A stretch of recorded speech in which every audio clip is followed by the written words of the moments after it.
How should you be introduced when you're speaking? How should you ask someone to introduce you? Smartest thing you can do, write the introduction for the person who's going to introduce you.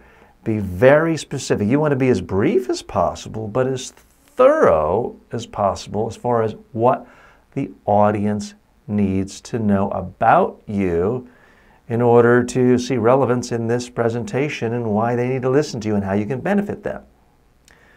So if I am talking to an audience about how to speak more effectively, I'm going to have the person introducing me talk about my speaking experiences, other people I've spoken to. I'm not going to have them talk about where I went to college or what my hobbies are.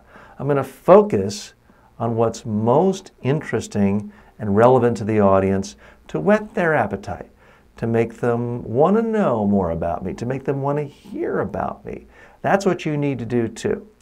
So it's not your whole bio. It's not your Wikipedia page.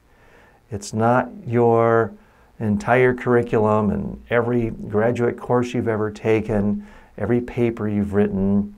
It's got to be entirely focused on what's relevant to the audience based on what you're talking about today. Do that and you'll be in great shape. Also, write it up in large font, double spaced. Hand it to the person who's going to introduce you. Makes life really easy for them.